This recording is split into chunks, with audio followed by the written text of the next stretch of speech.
Hello, I'm Phoenix City Council Member Carlos Garcia with District 8. We will never replace in-person teaching, but during these trying times, our children still need to continue to learn. The City of Phoenix is proud to partner with both the Osborn and Roosevelt school districts to bring you PHXTV Classroom Study Hall. Youth and education is a priority for Phoenix. That's why the city is bringing you the study hall to your home during this next hour right here on Phoenix TV. Learning should never stop, so get ready for class. Here's the study hall.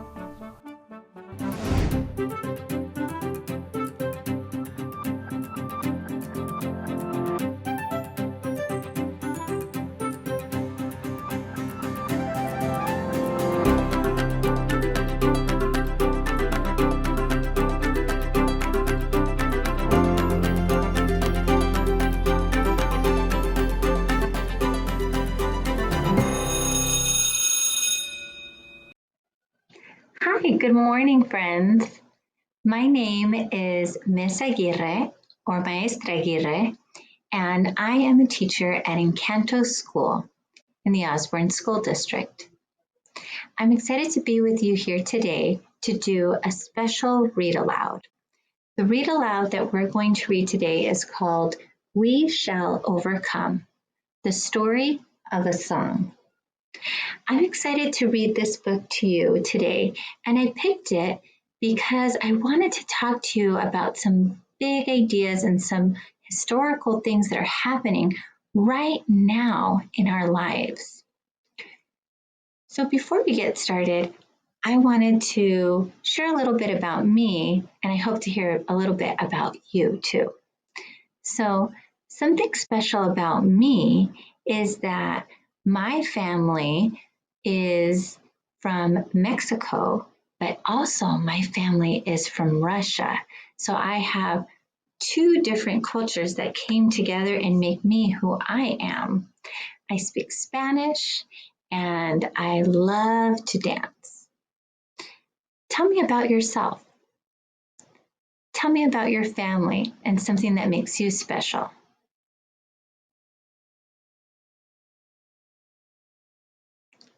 Wow, that's beautiful. Thank you for sharing. You may have heard on the news or as some of the adults in your lives are talking about things that are happening in the world right now. There are people marching in the streets, and there are a lot of people who are feeling really sad and really upset.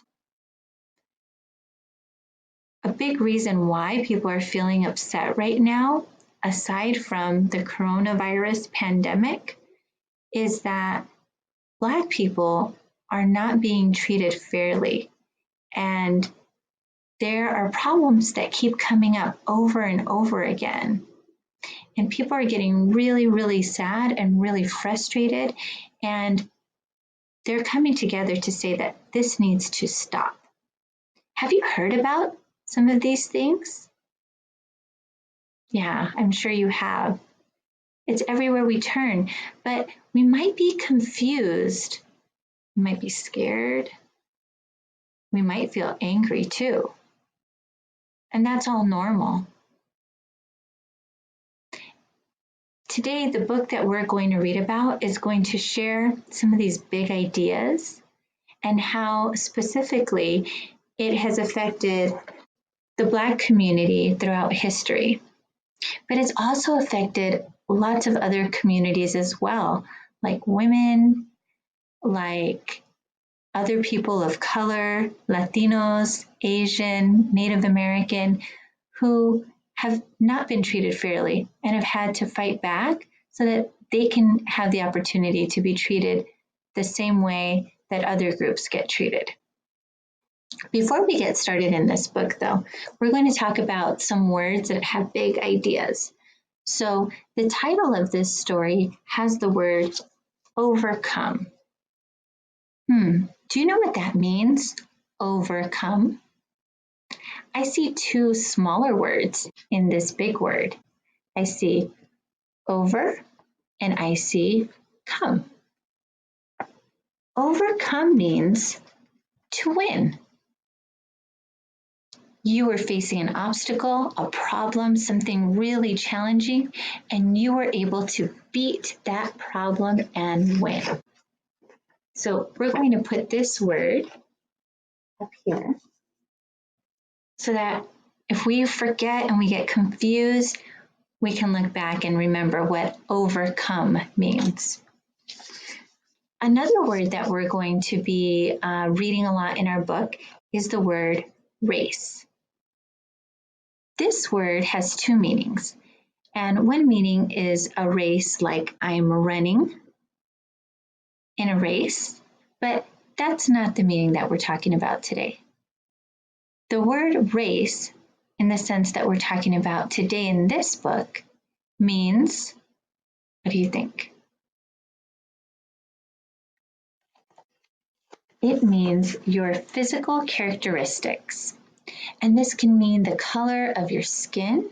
It could mean the color of your hair, the color of your eyes, the way that we look. So I have light skin and freckles, but I have dark hair, curly hair, and dark brown eyes. What color is your skin? Your skin is so beautiful. What color are your eyes? So precious. And your hair? Cute. So race tells one part of our story, but a big issue that we're having right now is that some people, especially Black people, are being treated unfairly because of the color of their skin, because of the way that they look. And people are making up bad stories about them. And we know that we have friends and family members at school, in our community, that are all different colors and deserve to be treated equally. We'll continue to talk about race throughout this book and afterwards. But make sure that you ask a friend, a family member, a teacher, someone that you trust and know about race and what that means for your family and in your community. What is your race? Sometimes people refer to themselves as white or Black, as Latino, Latina, Latinx, Indigenous, Asian. I refer to myself as Chicana, and I get to choose how I identify. But sometimes when other people are looking at us, they might make an assumption or they might make an idea of who we are based on what they see. We want to make sure that everyone is safe and has great opportunities in their life, regardless of the color of their skin or the way that they look. The last word we're going to talk about today is protest. Do you know what protest means? Have you heard that there have been many protests? And protests have been going on for a long time in our history. Protest means when you disagree. So it might be one person, but usually it's a group of people that disagree with something. It might have been the way people are treating workers. Maybe it's the way that women weren't allowed to vote, or not being able to love and marry the person that you want to love and marry. There have been huge protests in this country and other countries, and that is the best way that we've been able to get change so that all people can work towards having equal rights and equal freedoms. Sometimes when you go to a protest, you might take a sign with pictures or words that share how you feel sad or angry, or something that you hope for. Protest.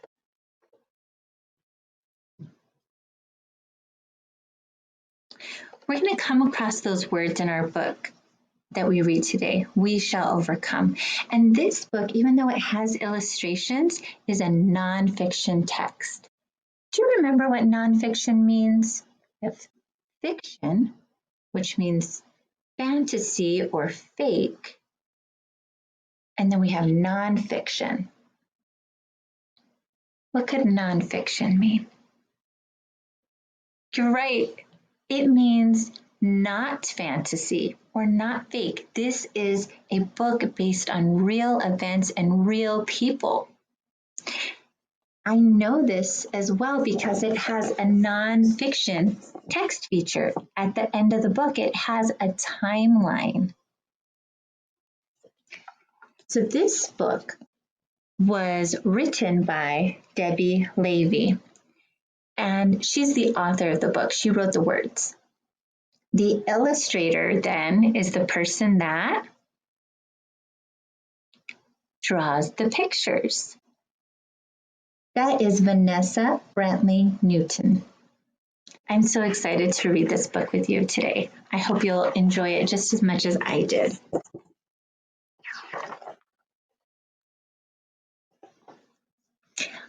I'll be all right, I'll be all right, I'll be all right someday. Back in slavery times, when enslaved people worked long days with no pay and no say, no freedom, no fairness, no choice, and no chance, the people sang. They suffered, yet they sang. To soothe the hurt, to fight the cruelty, to declare, yes, they were human beings. Oh, deep in my heart, I do believe I'll be all right someday. I'll overcome someday, I'll overcome someday. If in my heart I do not yield, I'll overcome someday. It took a war, the Civil War, to end slavery. But even after, white people treated Black people as less than fully human, excluding them, ignoring them, blaming them, even attacking them, all because of the color of their skin. Black people were no longer slaves, it was true, but they were not truly free. They still believed things would get better. Still they sang. Look, I see a group of women, and they're outside wearing these sashes that say words on them. I think that they're protesting. They're sharing their feelings about something they disagree with. We will overcome, we will overcome, we will overcome someday. Oh, deep in my heart, I do believe we will overcome someday. It wasn't easy to believe. It wasn't easy when white people shut out African Americans from good jobs and good pay. Schools and libraries and neighborhoods, restaurants and hotels and bathrooms, train cars and bus seats, playgrounds and parks. But Black Americans and some white Americans did believe they could overcome the unfairness, hate, and violence. They started to protest. They brought a church song, I Will Overcome, to the streets. But since they were marching and working together, they sang, we will overcome. We together will overcome.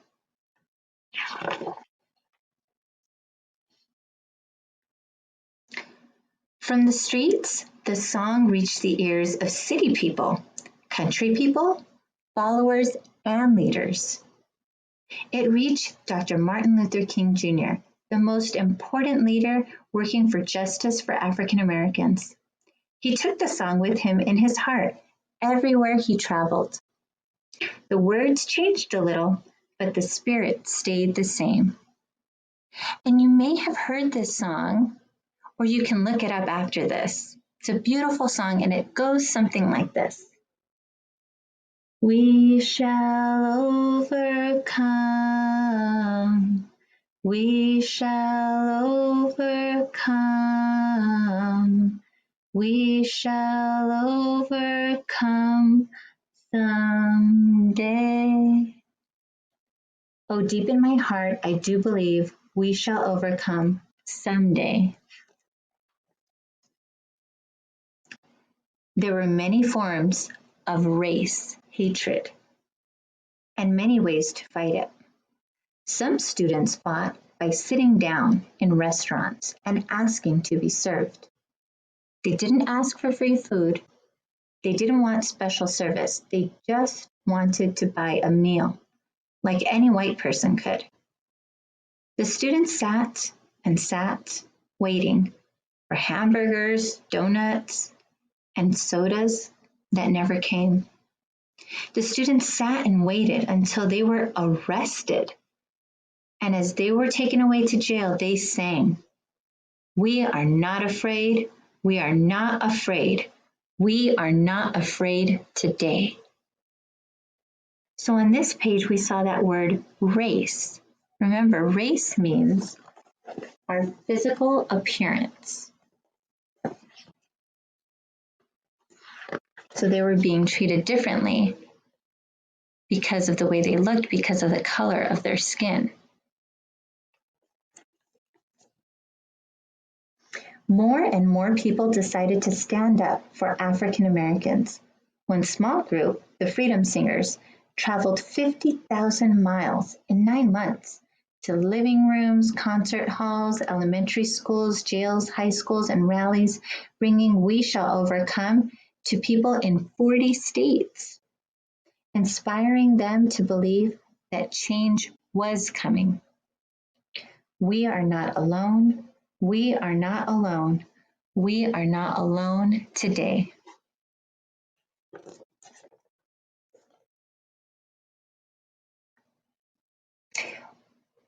We'll walk hand in hand. We'll walk hand in hand. We'll walk hand in hand someday. The biggest gathering of people united in support of fairness for African Americans took place in the nation's capital. Marching towards the Lincoln Memorial, hundreds of thousands of people, black and white, young and old, joined hands, joined voices, and sang.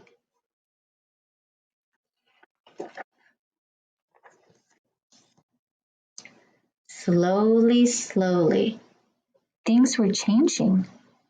Laws were passed, but race hatred stayed strong, even stronger than laws. So President Lyndon Johnson gave a speech. His ancestors once held slaves in Texas and Georgia. But President Johnson looked out at millions of people watching him on television, spoke of equal rights, human rights, and voting rights for African Americans, and recited the words of the song. We must overcome the crippling legacy of bigotry and injustice, and we shall overcome.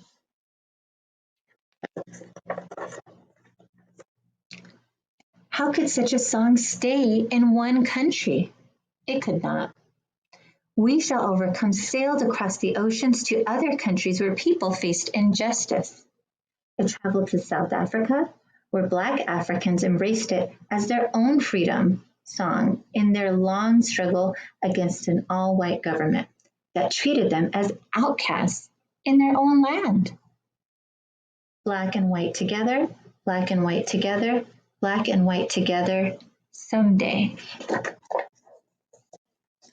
The song traveled to India, East Germany, South Korea, Czechoslovakia, Northern Ireland, Bangladesh, China, the Middle East, South America, wherever people worked for a better life.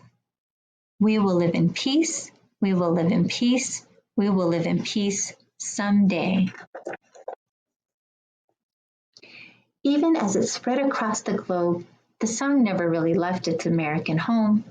It took a very long time. But race hatred did grow weaker. Freedom grew stronger. President Lyndon Johnson was followed by another president and another and another and another and another and another. And then the people of the United States, black and white and young and old, elected an African American man to be their president. On that day, people sang the song that so many voices had sung before, in pain and in protest. On that day, they sang in happiness. Oh, deep in my heart, I do believe we shall overcome someday.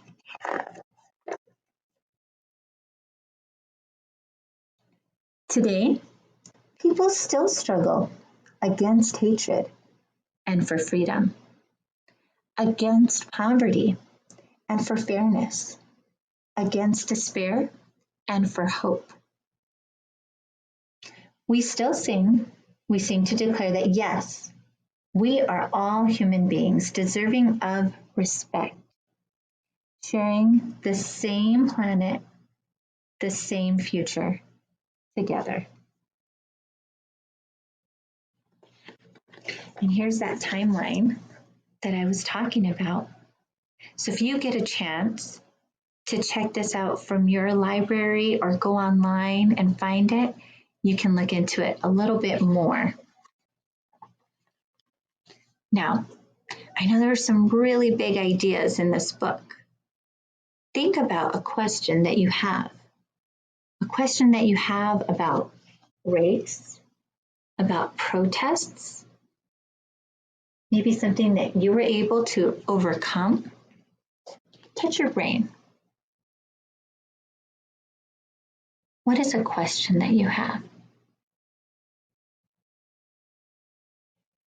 It's really important that we keep learning about ourselves and about other people and ask questions. Share your question with me.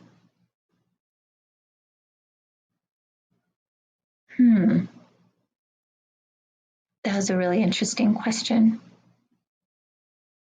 And sometimes we don't necessarily have the answers for questions. Even grown-ups like me, like your parents and the people you live with, they might not have all of the answers to the questions. But there is one thing for sure, that together, me and you and all of my friends that I work with at school and that you meet in your community, we're going to keep working on this to figure it out so that we can overcome together and build a better community for all of us. Because when we're together, we're a lot stronger than when we're divided. Thank you for joining me today, friends. I wish you well. I hope that you are staying safe and healthy, that you're washing your hands, that you are giving your heart and your body lots of love with healthy food and good thoughts. And I will be seeing you soon. Bye, friends.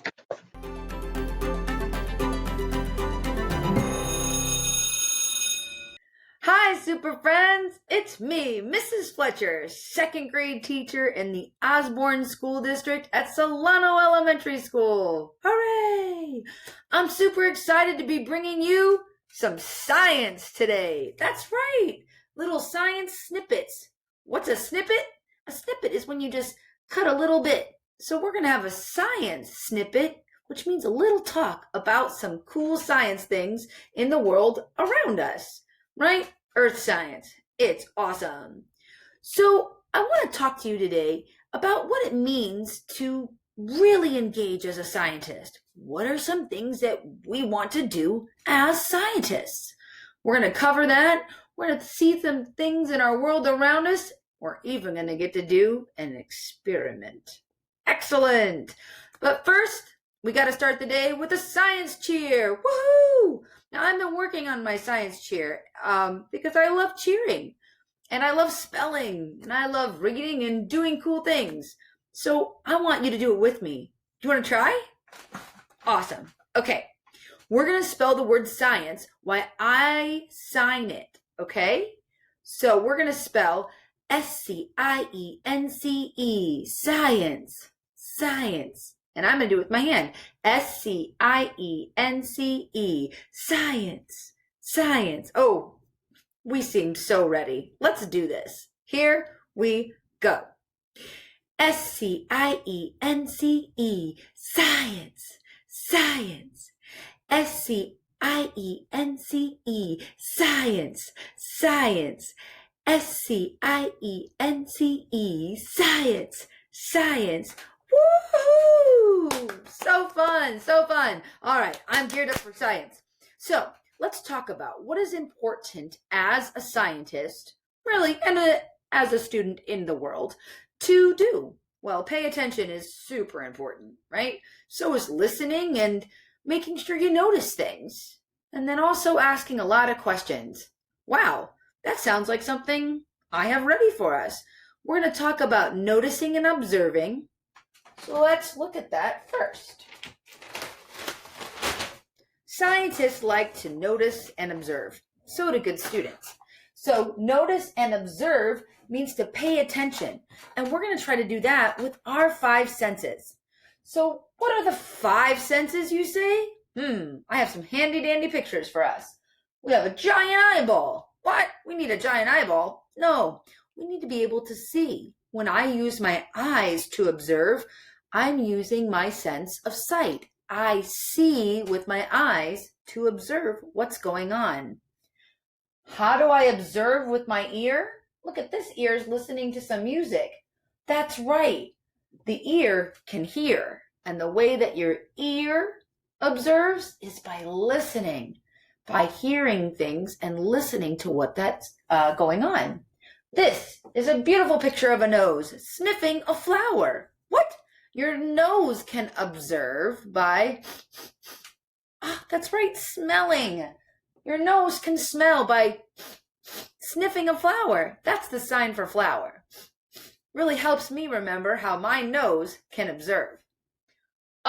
What is this? It's a crazy big sticking out tongue. How does a tongue observe? By tasting. You can tell if something's salty or sweet or sour or has some kick. That's taste. So my tongue observes by tasting. Oh, this is the high 5 sense? That's right. It's the sense of touch. We can tell if something's rough or nice and smooth, if it's silky, if something is wet or cold or hot, right? Those are the sense of touch. Cool. Well, what do we do after we observe all these things? What do we do with that information? We can record the data. Data is the information, maybe the patterns or actions that we noticed.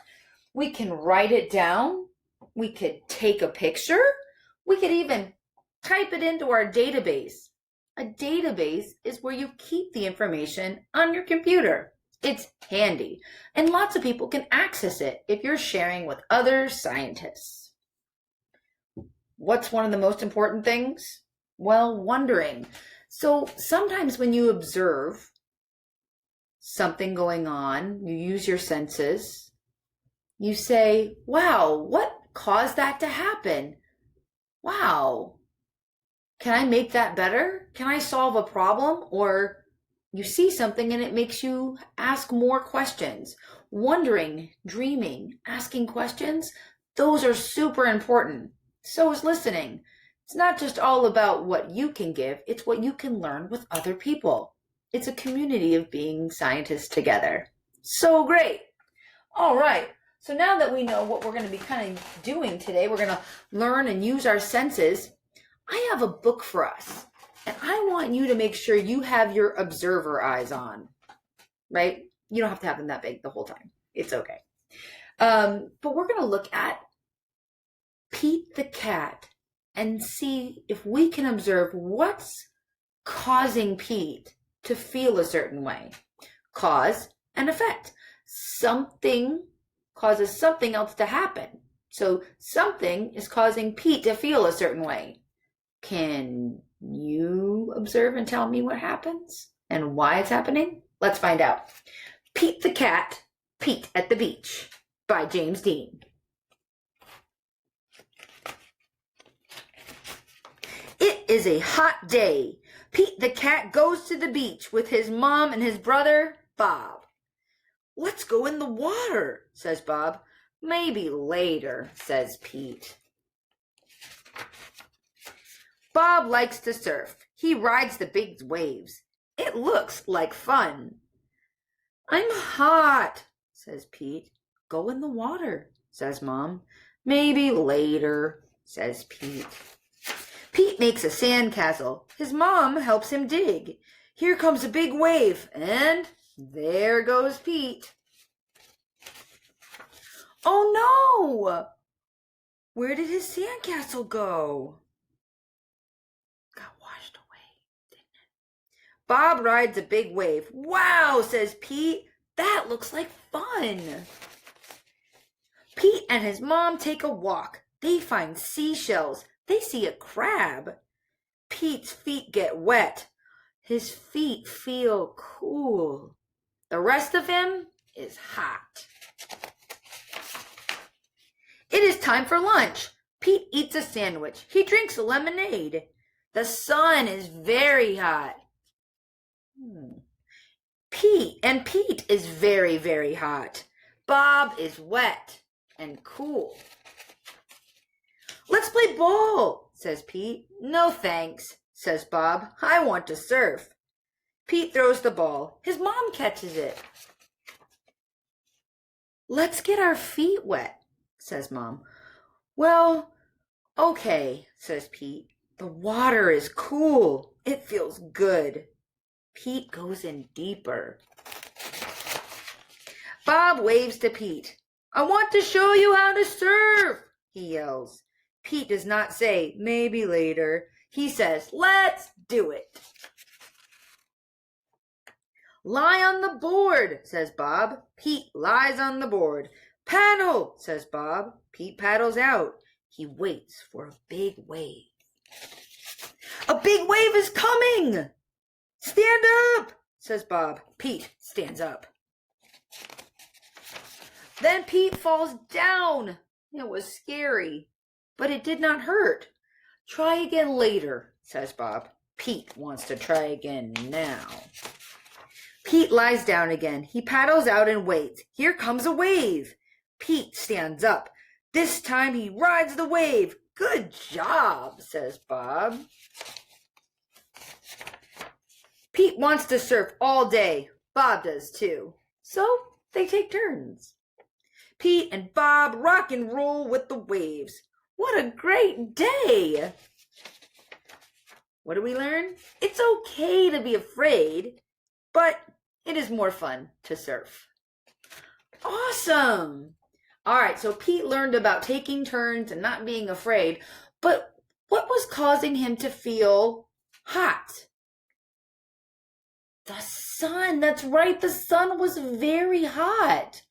So the sun was causing Pete to feel hot? How? How is the sun causing Pete to feel hot? I think we should observe some things about the sun. Let's see. Good job, scientists. Diving in. What properties can you observe about the sun? High in the sky, a bright blazing star shines. You can see it in the morning and during the day. It is the sun. You can see the sun's light. Sunlight warms earth, land, air, and water. Just like Pete. He was out in the water and getting warmed up. You and almost all life on earth depend on this one star. So the sun is a star that can warm us up? Interesting. Let's learn just a little bit more about that. Life on Earth depends on energy from the sun. Wow, look at that massive sun. Ooh, that looks really hot. Energy is the ability to do work or cause a change. You need energy to live. The sun's energy is everywhere and changes form. The sun's energy is in the fuel used to run cars and in the food that you eat. It's even in the air that moves around you as wind. Different kinds of energy come from the sun. Like what? Some of the energy is in the form of light. Light is a kind of energy you can see. During the day, you can see sunlight all around you. When sunlight reaches Earth, it warms things. Scientists, when the sunlight was reaching Pete the cat on the beach, it was warming him up. Okay. You can feel the sunlight warming your skin when you walk outside. Oh, so Pete was getting warmed up by the sun that was around him on the beach. But isn't the sun really far away? I don't know, man. It sounds like the sun is pretty awesome. It sounds like the sun is kind of a big deal. The sun is kind of a big deal. It says it right there. By Nick Selleck. Let's find out what Nick knows about the sun in this very interesting book. The sun is the biggest thing in the solar system. It's even bigger than Earth. How much bigger? Way bigger. Way bigger. Like over 1,000,000 times bigger. That's pretty big. Like here's the Earth, but here's the big sun, and here's the tiny little pea Earth. It's like a little pea.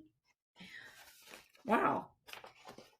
There are much bigger stars than the sun, but all of the other stars you see, like those little ones at nighttime, are really far away. Really. The other stars are in totally different solar systems and have their own planets. Well, that's amazing. Tell me more about the light. The sun gives us light so we can see, but it takes about 8 minutes for light to get to us because the sun is so far away. Oh, so even though the sun is so far away, it can warm us up, and through its UV rays, it can give us light. If it can warm us up, I wonder if the light can do other things. I wonder if it can change, like a cause and effect. I know when I go outside that I have to wear sunglasses or my eyes really hurt and I get all squinty. I also know that I have to wear sunscreen because then my skin hurts and sometimes turns bright red. So I think we should do an experiment to see if the sun can affect other things that we can notice and observe, right? Do you want to do an experiment? Me too. Let's check it out. All right, so make sure you're on a clean, dry surface. This is my front porch. Here I have what's called the nature print paper. That's our solar paper. Solar is for the sun. I have a tray with about 1 inch of water, a pot full of household things, and handy dandy cardboard. Now, our nature print paper seems like it's sensitive. That means it's going to react to the light, I think. So it's in a black plastic bag. So you want to make sure that you can do this in an area where you can see, but not in the direct sunlight. Make sure to put your paper back inside the plastic bag and in the envelope when you've taken out one thin sheet. Now, using my handy dandy cardboard, I can use a tack or something to hold it in place. You can also use a picture frame, which would help. You just need to make sure that you take the glass out and that there'll be a frame around it once you're done. Now, you can put a lot of different things on here. I'm going to start with some leaves and sticks that I found around on my walks. Now, I could do flat things like more leaves, but I want to do some things like some fun orange see-through translucent scissors. Translucent means the light goes through. That's why it's see-through. Then we have a plant. Okay, that's pretty cool. And I put it over some of the leaves and stick. I wonder how that's going to affect our dark blue paper. Ooh, I have a see-through die. Look at, there's die and it has like see-through in one part and a little one inside of it. 2 dice. Ooh, and a foam. A solid white foam E. And some grass. Okay, some dry grass on there. I'm laying these stuff on top of each other. Is there anything else I want to put on my paper? Ooh, maybe a ring. It's metal and... what else? Should I put something else on here that's flat, maybe sticks out? Now, if you did... Oh, yeah. This metal earring, it's kind of flat, but look, it has holes in it where the light can come through. I wonder what I predict this is going to look like. I wonder if the light's going to change how my objects look. All right, let's take all of our objects and put them in the bright afternoon sun for 2 minutes. Now, if I wanted to put some flat objects on there, it comes with a clear rectangle, plastic rectangle that you could lie on top of it. But you can see that I have things that stick out on my paper. So it's kind of hard to use the plastic sheet with it. Wow, let's look at our paper. It's blue down by the leaf, but over by the E, it looks like the paper's turning white. Wow, the sun is changing the color of that blue paper? Yes, look at the rest of the paper. I see it's changing white too. Whoa, this is so cool. I wonder if underneath is still going to be the blue. I predict it's going to still be blue, just like a shadow. Wow, look at my whole paper's turning white. This is so cool. Remember, you're going to leave this out there for about 2 minutes on a bright sunny day. If it's a cloudy day, it's going to take longer. Here's that plastic sheet I was talking to you about. As it's winding, it's kind of blowing my objects around. I'm just going to show you what it looks like. But as you can see, since I already put it out in the sun, it moved things around. So it's best to use the plastic sheet before you put it in the sun. When we're done here, when our 2 minutes is up, we're going to move our whole cardboard out of the sun and back to kind of my shaded porch area and take all the objects off. Whoa, look at it. It does kind of look like a shadow. How cool is it? Do you think it's going to stay like that? Look at it. It's all blue where the objects were. Let's go rinse it off in our water for about 1 minute. Rinsing it. Our E's really blue. Whoa, the E turned white. Wait, how did it just do that? Did you see that? Well, I'm observing lots of changes right now.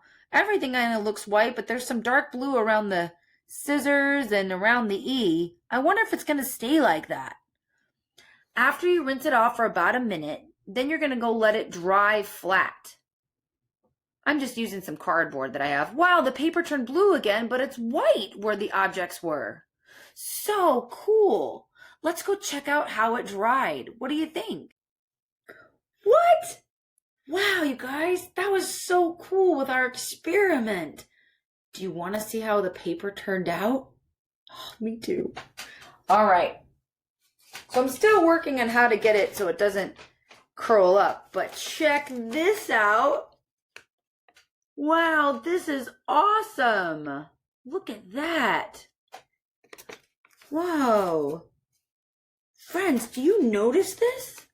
Look it almost looks like an x-ray. You can see the outline of those scissors. Our scissors that we could see through. Look, you can see Mrs. Fletcher's glasses and my eye. So these scissors let some of the light go through. Wow, okay. So the light passed through here. And it didn't pass through the E, did it? No, we just make it look kind of thick. That's cool. Wow. But look at the plant. Look, friends. There were some other those little tiny leaves underneath this other plant leaf. That means the light can pass through the plant's leaves. Oh, my scientist brain is wondering right now. What does that mean? Does the light pass through my arm? Or is my arm kind of like the E? Well, I'm not sure. That's another experiment for another day, but I do know that this shows that light can affect things, right? The light, the UV rays and from the sun rays can affect objects in the world and the objects around us. Do you want to try this experiment at home? You can. But, Mrs. Fletcher, what if I don't have this fancy blue paper? You don't need cyanotype paper in order to do this. No, you don't need solar print paper. What if you tried a regular piece of construction paper. I used black. I have a whole bunch of black paper. But you could try red and orange and green and blue, and I think you should, to compare and contrast, meaning which one's like it, which one is different, to see which one has a different effect. Because I used my black paper, and while I put this black paper out for 2 hours, I did this blue paper, remember, for 2 minutes. The blue paper needed some water. The black paper, no water, okay? So I left this out in the bright afternoon sun for 2 hours. Look at what the sun did to it. What? This is regular construction paper. You have a 7. Look, you can even see a magnifying glass. Friends, that's a key. Do you see lowercase k, a beaded necklace, the letter Y, a pencil? Wow, it's like taking oh yeah, I do see the plant. It's like taking a picture just with the sun's rays. So, sunlight can have an effect on us. That's what I notice. I also wonder and think, wow, what if I had put sunscreen in part of this paper like I do on my skin? Would that have prevented, not allowed, the sunlight to change the paper? Good wondering, scientists. Good wondering. So wow, we really got to learn that the sunlight can affect things around us. It can change them. It can warm us up, right? Make things hot. You can definitely feel that outside in Arizona. But you know what else we learned? We learned that thinking about our ideas and experimenting can lead to more questions. It's about this and talking about your science with other people that really can help you develop it. Now, as a good scientist and a good student, listening is a super great skill. We also need to develop how well we speak.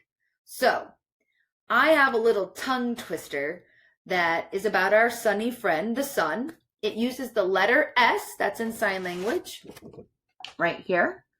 And this is our capital S and our lowercase s. And we're going to say this little passage here that's using alliteration. Alliteration is when you repeat a sound over and over again, like the sound S for seal.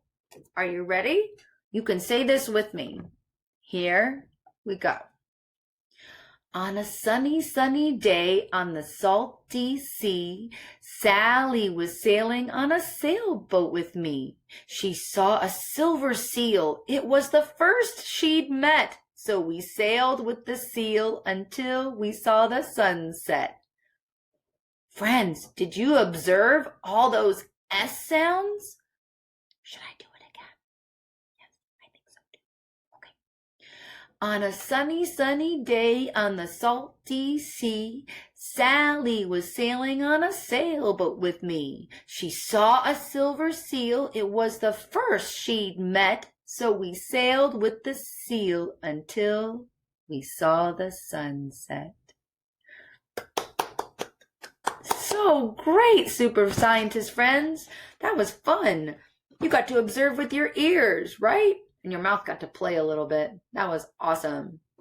Hey, super friends, thanks so much for joining me with our super science snippets. I would like to do a goodbye song in Spanish and in sign language and English before we do our science cheer again, because, well, that's fun. All right, here we go. Ready? Adios, amigos. Adios, amigos. Adios, amigos. Es tiempo de decir adios. Goodbye, friends. Goodbye, friends. Goodbye, friends. It's time to say goodbye. Yay! Yay! All right, let's do our science cheer. Here we go. Are you ready? Do you remember how to spell it? Okay. S-C-I-E-N-C-E. Science. Science. S-C-I-E-N-C-E. Science. Science. S-C-I-E-N-C-E. Science. Science. Last time. S-C-I-E-N-C-E. Science. Science. Woohoo! Thank you so much, super scientist friends. This is Mrs. Fletcher signing off from your science snippets. I can't wait to see you again. Thanks so much for coming to play. I hope you have a beautiful day. Keep observing, keep recording, and you know what? Keep wondering. Have a beautiful day, my super friends. Thank you. Good morning, students. I'm Michael Roberts, Superintendent of the Osborn School District in Central Phoenix. And I'm Quentin Boyd, Superintendent of the Roosevelt School District in South Phoenix. We're pleased to have this partnership with the City of Phoenix to take Phoenix students on a new learning adventure right here on Phoenix TV. Just because our school buildings are closed doesn't mean the learning stops. We have the best, most creative teachers from Roosevelt and Osborn school districts on board to provide you with a great learning experience. Okay, students, that's the bell, so the Phoenix TV study hall resumes. Here's your next lesson. Hi, this is Miss Soto. I am so excited to show you where I went. Hello, first and second graders. Welcome to Arizona. Hello, welcome to first and second grade science. Today we are doing something a little bit different. We are doing a field trip together. I have driven up to Flagstaff with my family. As you can tell, my dad is in the front seat, I am in the back seat, so this will be very safe. I am not driving, so while I'm recording my videos, I will be doing this very safely. Now, I'm in Arizona. Arizona holds a lot of animals, and their most popular animal are bears. So today, throughout our video, you will be seeing many bears and different types of animals. So we will have a lot of fun.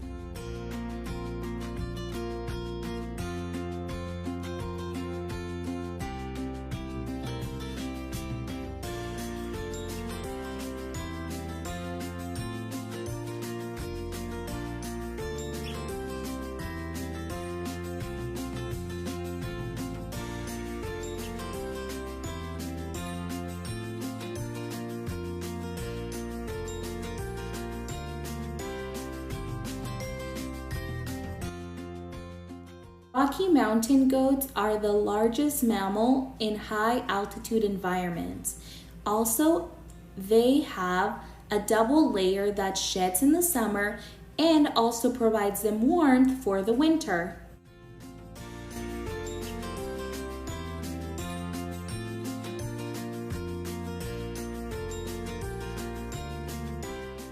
I wasn't lucky enough to see any reindeer, but I would love to share some fun facts with you about reindeer.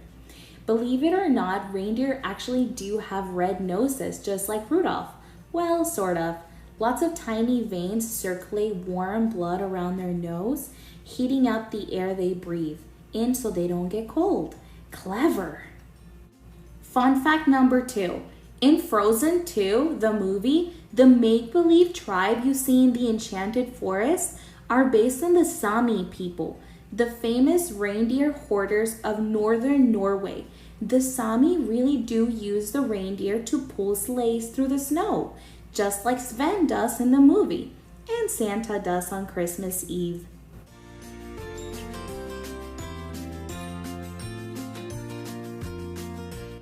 The mule deer is an indigenous to Western North America. It is named for its ears, which are large like those of the mule. The several species include the black-tailed deer. The Coues whitetail is an elfin deer, standing 32 to 34 inches at the shoulder and seldom exceeding 100 pounds live weight.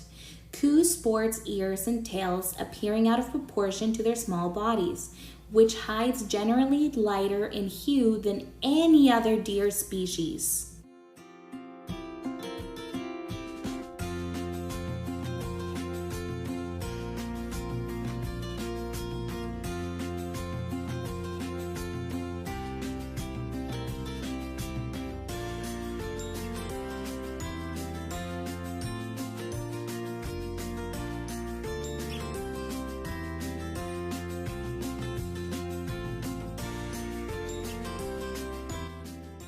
Black bears are omnivores. They eat mostly plants, roots, small mammals, insects, and lizards.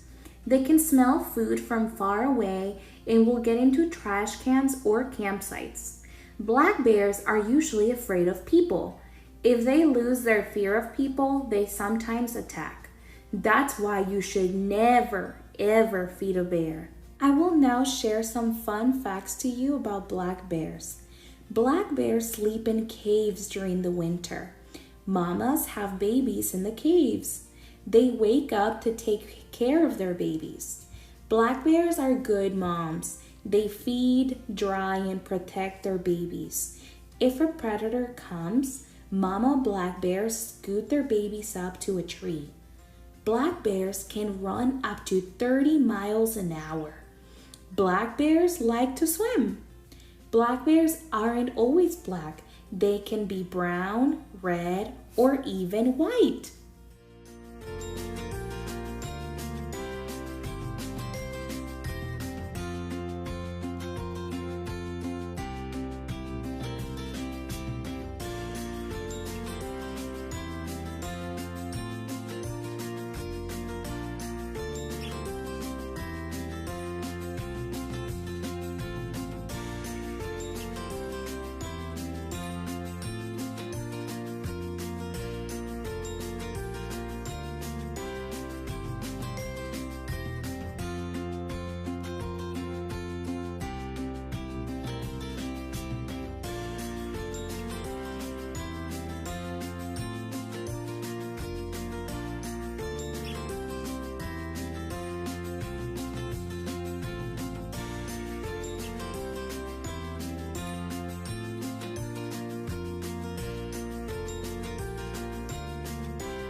I was very lucky to be able to see a small family of black bears. As you can see, there are 3 members in this family.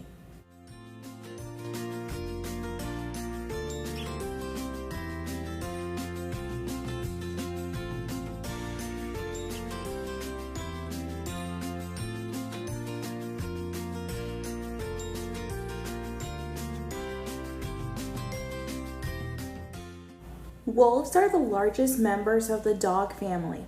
Wolves are also legendary because of their spine-tingling howl, which they use to communicate.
Hello guys, we are now in the walkthrough area of Arizona. This is where we find smaller animals that belong to the area of North America. So let's find out what we have. Bobcats are the most common wildcat found in North America. They are bigger than your typical house cat. Bobcats are too small to hunt people. Porcupines can climb trees. Porcupines live in North America, Asia, Europe, and Africa. There are over 24 kinds of porcupines. Porcupines have big front teeth for chewing wood. Porcupine babies have soft quills. The quills harden in 2 days.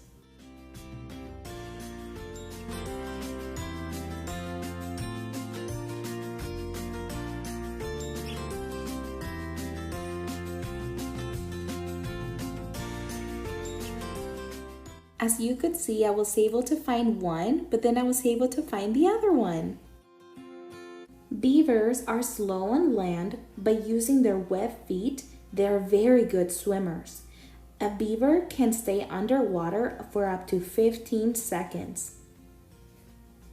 Also, a fun fact about beavers is that they are mainly a nocturnal animal. They also have a very good sense of hearing, smell, and touch.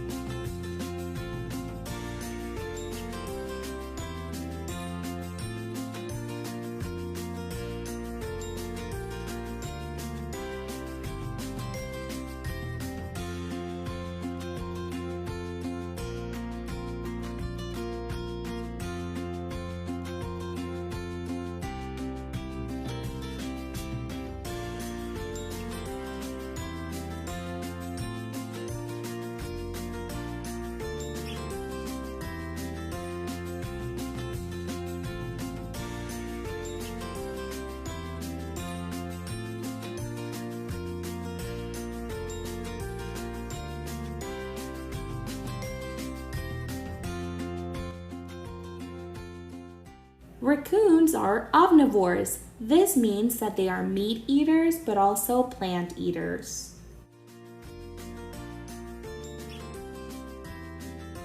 Some fun fact about bears, they are omnivores. That means that they eat both meat and plants. Also, did you know that bears hibernate for 5 to 6 months? That is a very long time. During this time, they don't eat, they don't drink water, they just sleep.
American badgers are carnivores.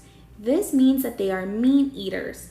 They eat a variety of small animals such as squirrels, moles, prairie dogs, kangaroo rats, mice, and many other.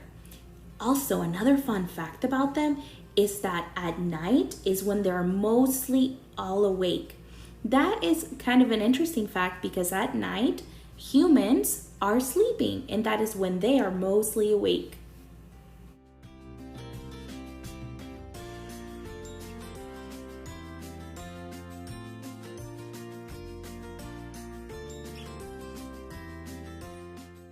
Bald eagles live on fish that they snatch out of the water using their sharp talons.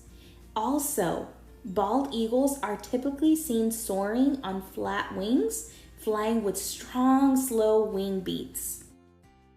Red foxes are mammals. They are omnivores. That means that they eat both animals and plants. Also, a fun fact, they can make up to 28 different sounds. Arizona hosts many shows, including the animals such as the birds, but due to the coronavirus right now, they are not hosting any shows.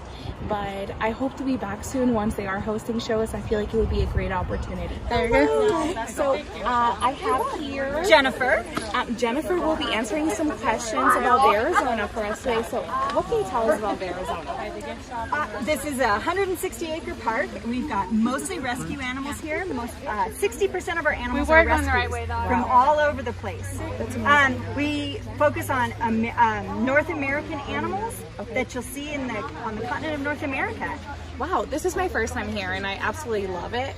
And I can see that you guys have many visitors throughout the years. Yes. You guys host field trips here? Absolutely. We love to have visitors come. We love to have lots of field trips. Yeah. Field trips are fun. Is there any fun fact that you can share with us about bears? I am hosting lesson plans for first and second grades, and they love fun facts. So, is there any ones that you can facts?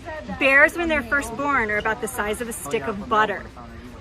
Believe it or not, and they're not really hairy when they're first born. And then they grow really fast. They eat lots of fruits and vegetables. About 80% of their diet is going to be fruits and vegetables. 20% will be meat, protein, but they're more foragers than they are hunters. So they're going to go looking, black bears that is. Now, grizzly bears are different, but the black bears, they're more foragers than hunters. So they're going to let somebody else go out and do all the killing of all their food, and then they'll just come up and clean up the mess. That's what they like to do. All right. That's nice. So it's kind of like us when we're babies. We kind of wait for our parents to feed us, and then once we're adults, then we have to do all of it. That's right. The buying, the cooking, all of it. That's right. Thank you so much for answering all these questions for us. And I'm a teacher in the Roosevelt School District in Phoenix, and I absolutely learned so much information from you today. Well, great. I hope you guys have fun. Come up and see us sometime. Thank you. That concludes the end of our field trip. I hope you enjoyed watching all these animals, and I hope you learned a lot. I definitely did, and I hope to be back soon to Arizona. I love being so close to the bears, and I really hope you enjoyed watching this at home. If there is any fun facts that you learned throughout this video, or if there's anything that made you laugh or smile, I want you to find someone at home and share what you learned, or just shared what you saw throughout the video.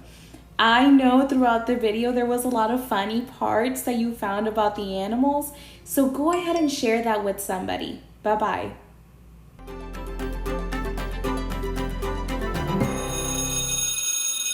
Good morning, boys and girls. My name is Mrs. Macias. I am a 4th grade teacher at Sunland Elementary. I have been teaching for a total of 5 years, but before I was a teacher, I used to be a reading tutor, and that's how I found my love of teaching.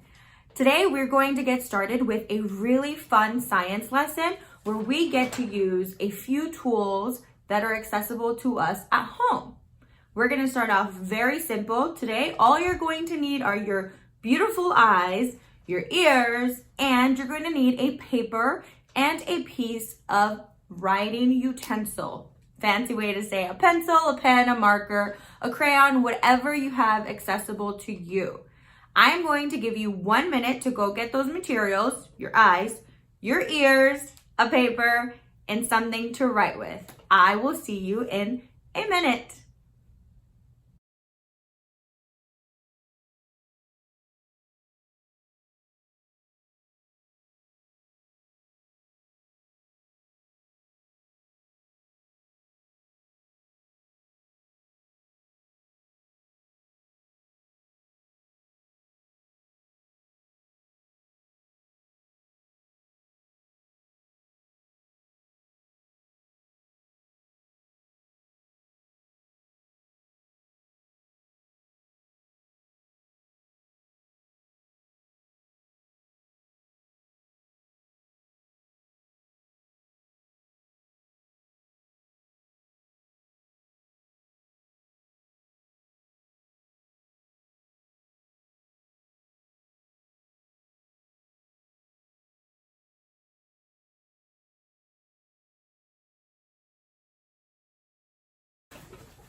All right, guys, you should be back with your eyes, your ears, a writing utensil, and a piece of paper. We are going to get organized before we get started with the science investigation.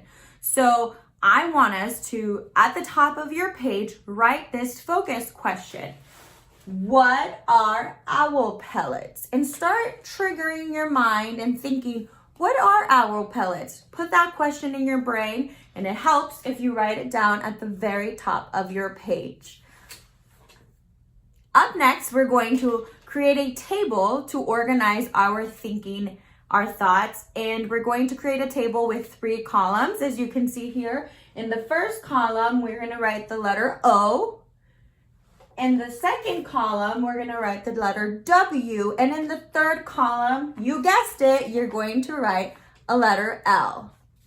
Go ahead and take a few seconds to do that. Good tables, guys. I see you guys working very hard.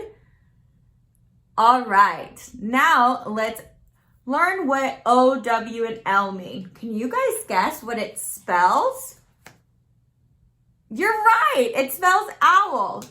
But more than the acronym OWL, we are going to make observations. We're going to observe in the first column. In the second column, we're going to write all of those things that we are wondering. And in the third column, we're going to write all of our new learning, which we get to do at the very end of this lesson. Now, double check that you have the things that you need in order to complete this investigation. Do you have your eyes? Double check. Do you have your ears? Good. And do you have your question at the very top? Thumbs up. Thank you. And do you have your table with 3 columns? Observe, wonder, and learn. Very good, boys and girls. Now let's get to investigating. All right, guys, here we go. We are going to take a closer look at a pellet. This is a pellet wrapped in aluminum foil. In a little while, I'm going to unwrap it. And the first thing that I want you to do when I unwrap it is start sketching what the owl pellet looks like in your O column, in your observation column. Here we go.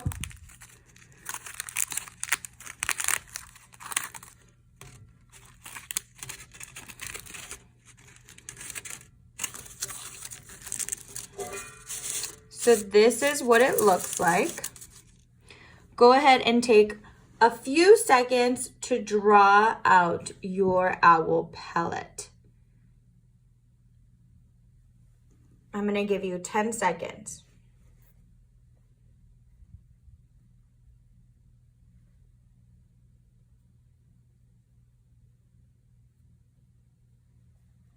Okay. So I do have a few extra tools since I will be doing the dissecting. I have like a giant toothpick that I will be using to help me open up the owl pellet. And then I have some fancy tweezers. All right, so I have my gloves on and I'm gonna get started breaking apart this owl pellet. While I'm breaking it apart, I want you to record your observations under the picture you just sketched. Here we go. Oh, so if you want to write an observation, I would say that it's hard. If you listen carefully, it's a little bit of a crunch. It looks a bit fluffy.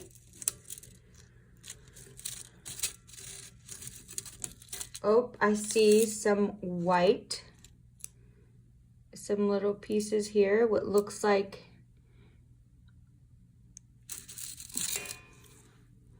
maybe a bone of some sort. Make sure you're making those observations. See another piece.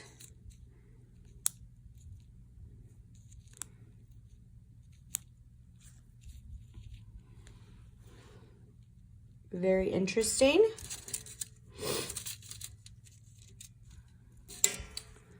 Ooh, look at this piece. So definitely looks like bones to me. Whatever observations you're making, make sure you're either sketching, drawing, or writing down. So we have 3 long pieces.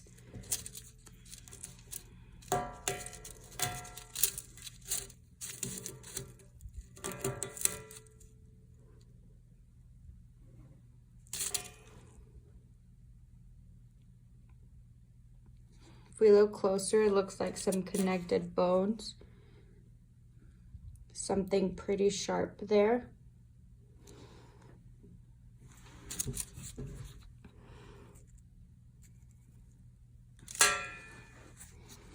If we look close at this piece, I would say it looks like what could be ribs, a beak, a claw. Very interesting.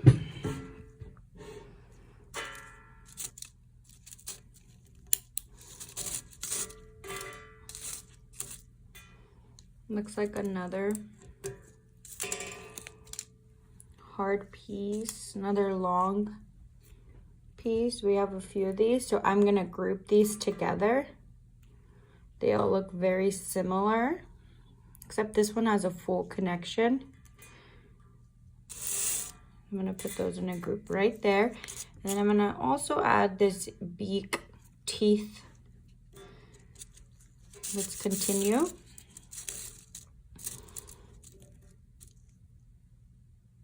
Another long piece.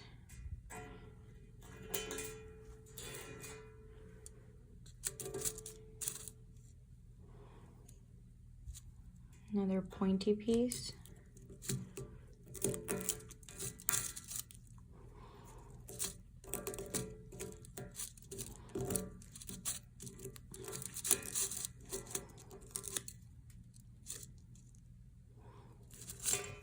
This one has a little bit of color. Ooh, look what came out of this one. Another piece that has little strands. Maybe that goes with that piece.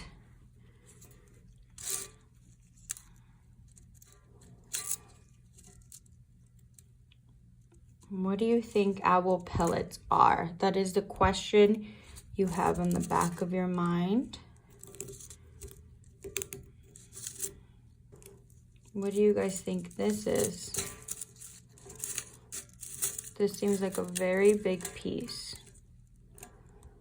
So if I look carefully, and I don't want to break it,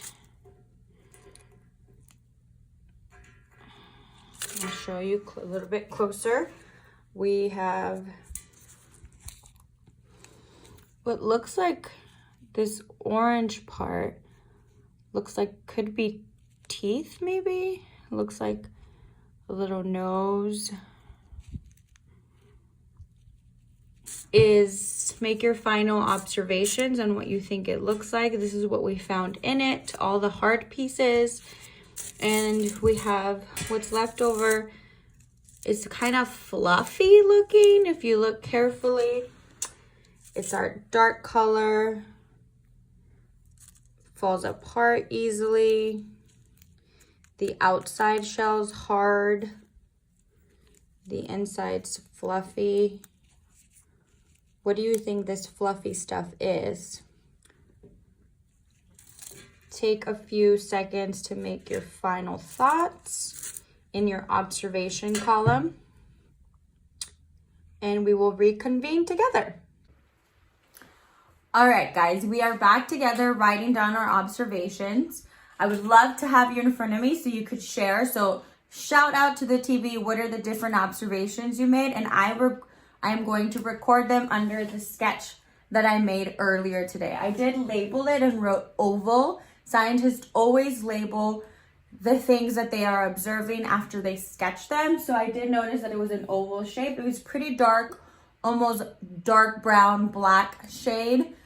And some observations that I made is that it was hard On the outside, and going with that, it was fluffy. On the inside,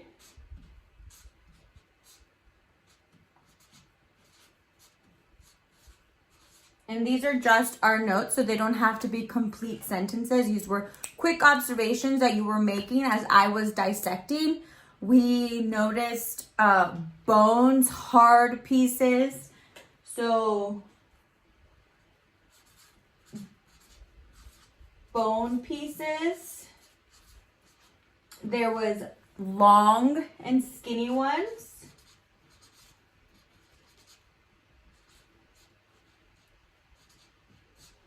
There were some that were pointy and a lot shorter.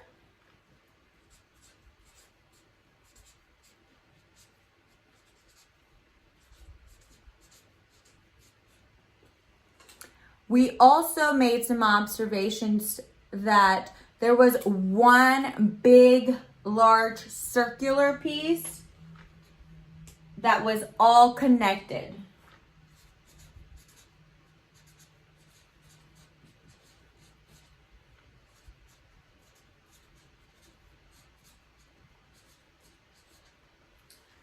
If there is something that I added that you didn't have, feel free to add it to your O column. And if I missed some, I am sorry I missed them, but I'm so glad you caught them. Let's continue. I am wondering if these are pieces of bones. I wonder if they are bones.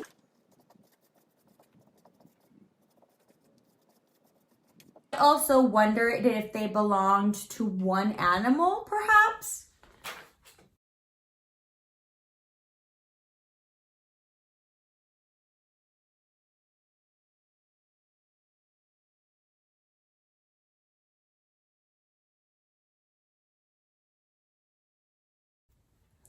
What do you guys wonder? Write down your last wondering for our read aloud. White Owl, Barn Owl is the name of the book. The author is Nicola Davis, and it is illustrated by Michael Foreman. Fun fact about this book is that it is written, the genre is realistic fiction, but also inside of this very awesome book, they have fun facts about, you guessed it, barn owls. So I will stop and read some of those fun facts.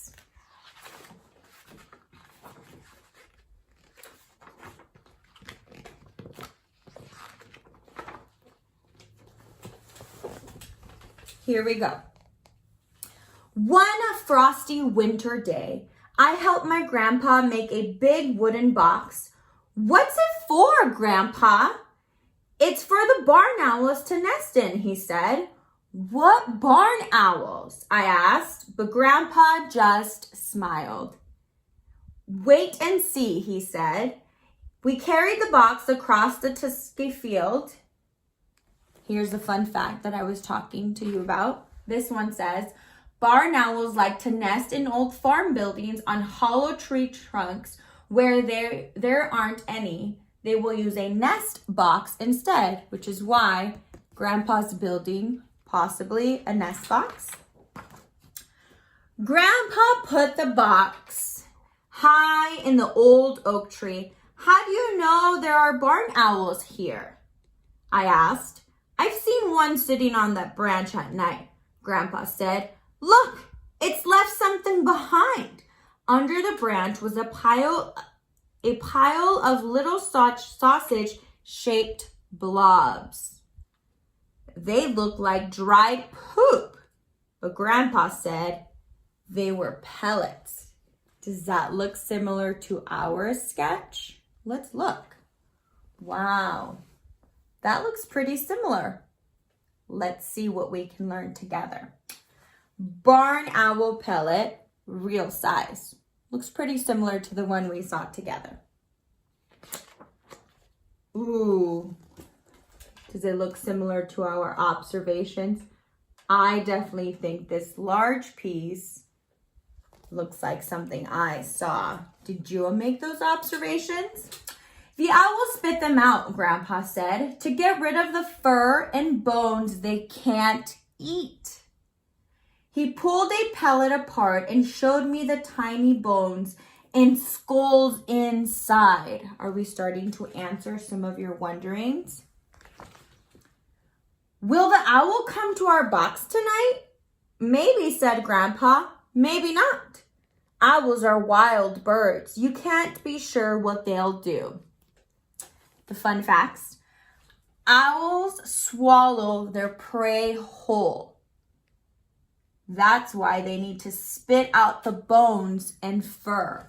So, unlike us humans, we chew our food, break it down, swallow, and digest it. Owls swallow it whole, and through their digestive system, they eat all of the food, all the nutrients they may need, and then they spit out the fur and the bones. Very interesting. I want to remind you that while I'm reading, if there's new learning that you are listening to via this book, I want you to write it in your L column. For example, I would have stopped and written down that I will spit out these pellets. And then one spring night, just as the sky went pink, a pale face looked out of our box. An owl, a white owl, a barn owl. She seems excited. And then Grandpa did a strange thing. He put his hand over his mouth and made a loud squeaky noise. Right away, the owl took off and flew towards us. He thinks I'm a owl or a mouse in the grass, Grandpa whispered. He's coming to see if he can catch his dinner. I just held my breath. The owl's whiteness gleamed and its face was like a pearly white. The owl came closer and closer, then landed in the tree right by our hiding place. It was so light, it hardly bent the twig it perched on.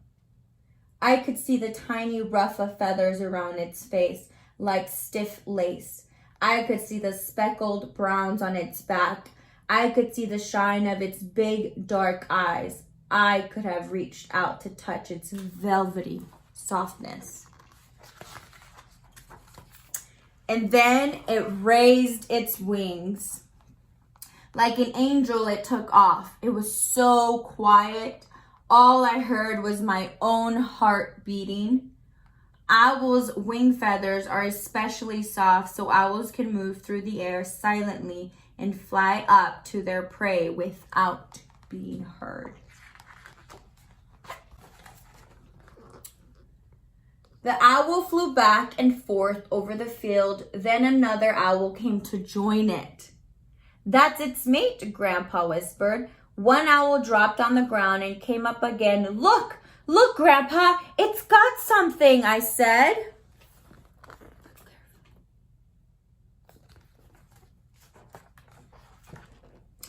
I held Grandpa's hand, and we walked home as the moon came up. Will the barn owls always nest in our box now, Grandpa? I said. Grandpa smiled. You know, he said, I think they might. Well, thank you for listening to my read aloud, White Owl, Barn Owl by Nicola Davis. Now, while you were reading, I gave you the task of writing any new learning you discovered from our reading together. What are owl pellets? Now we're thinking about what are owl pellets, and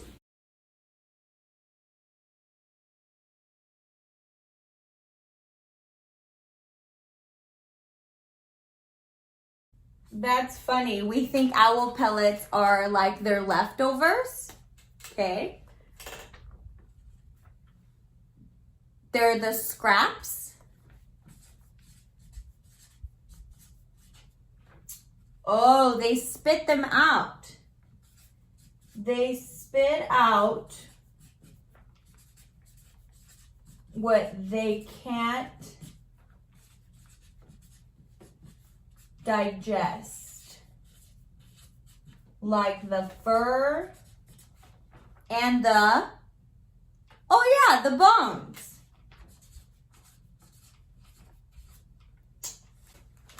Fascinating new learning, boys and girls. Good job. So now that we have filled out the O, the W, and the L, our observations from our investigation, our wonderings after our investigation, and our new learning from the book where we were able to put our observations and our wondering together. Now that you have made those observations, you've wondered, and you've done some new learning, I want you to put it all together in a few sentences by answering the question, what are owl pellets? I have a little sentence stem starter to answer our focus question, what are owl pellets? Owl pellets are, let's hear it, share with me.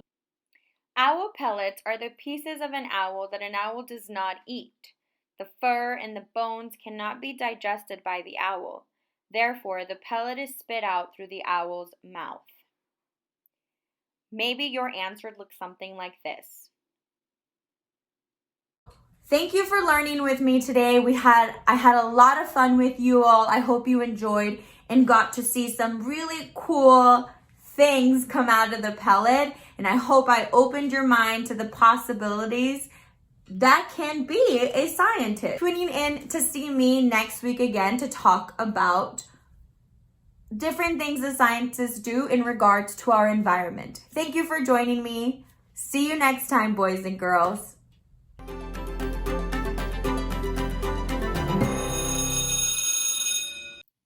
Hi there, I'm Mrs. Netherow and I'm a 6th grade teacher at Sunland Elementary School in the Roosevelt School District.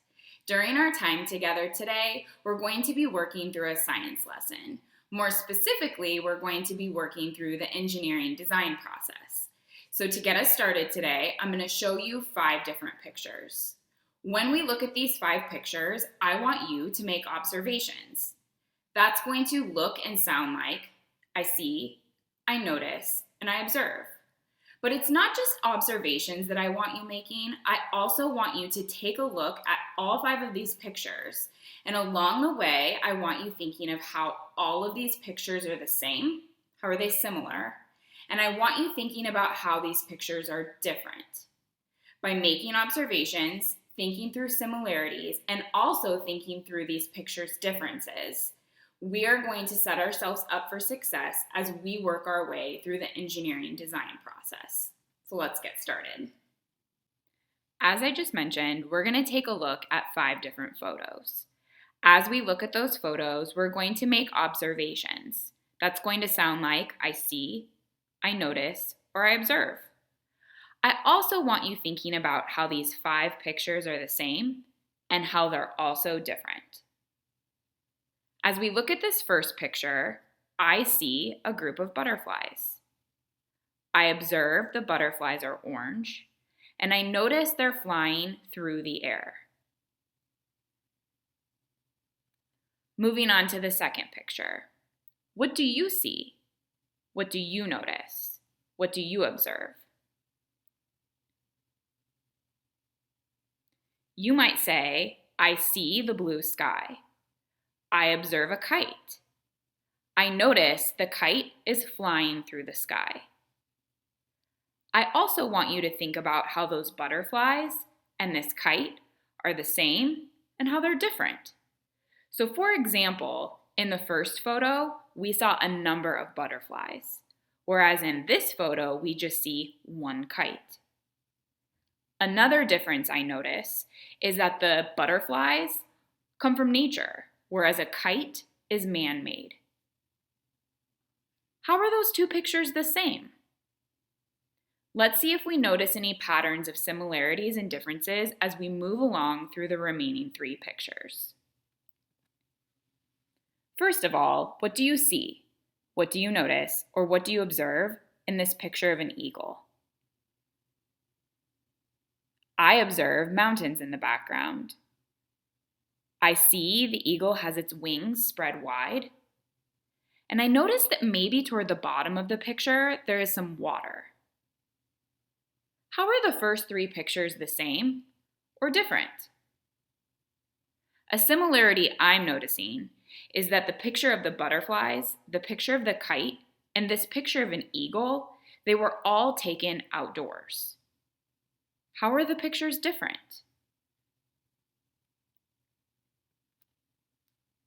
Our second to last picture is of an airplane. What do you see in this photo? What do you observe? What do you notice? And are you starting to see a pattern of similarities and differences amongst these pictures? Here's our last photo, a photo of a helicopter. Again, what do you see? What do you notice? What do you observe? Try to fill in this blank for me. All of these pictures are the same because... You can also answer, these pictures are different because... We'll talk in more depth in just a moment. So now that we've observed these 5 pictures, I see, I notice, I observe, and we thought about the pictures, their similarities, and we thought about their differences. Let's talk a little more deeply about that. So as I looked at these pictures, a similarity I noticed is that every single picture, all 5 pictures, they were taken outdoors, outside. We saw a blue sky in so many of those photos. Something else I noticed was that all of these objects, all of these things could fly in some way, shape, or form. All of these photos were of nouns, people, places, or things. Mostly things, mostly animals. And then when I think through the differences of these 5 photos, I think about how some of them are photos of items, objects, nouns that are found in nature, in the outdoors. And I also think about how, yes, they can all fly, that's a similarity, but I think about why they can fly. I think about their materials, maybe more specifically the materials of their wings. Think about a butterfly wing. Think about the wings of an airplane. Think about the wings of an eagle. They're different. Different materials have allowed these objects to fly. But we're going to be working through the engineering design process, following along a similarity that we noticed with all pictures. All of these objects can fly. So your job today is going to be to design something that can fly and that can fly a distance. And we're going to use these 5 pictures as inspiration as we move through the design process. We're awake, we're warmed up, we're ready to rock and roll through the engineering design process. But before we do that, I want to briefly talk about what the remainder of our time is going to look like and feel like today. So to work our way through that engineering design challenge, we need a reminder on what an engineer is and what engineers do. We'll also review the engineering design process before we go through those steps together. During that time, as we're thinking like a scientist, we're going to be thinking very literally about what it means to fly and how we can make something fly. Toward the end of our lesson, I'm going to ask you to shift gears from thinking like a scientist to thinking in more of an artsy way. We're going to be thinking about language arts, and we're going to shift gears from the literal idea of flying to the figurative idea of flying as we wrap up our lesson with a beautiful inspirational story titled Just in Case You Want to Fly. Let's talk about what an engineer is. An engineer is someone who shares their curiosity, observes and wonders. Engineers explore the world around them. They discover new things. Engineers create, they invent, they ask questions, and they use tools to solve problems. Take a look at the definition of an engineer on the right-hand side of your screen. Let's read the definition of an engineer together. An engineer is someone who designs or creates something to solve a problem. You can be an engineer. Let's take a look at that design process.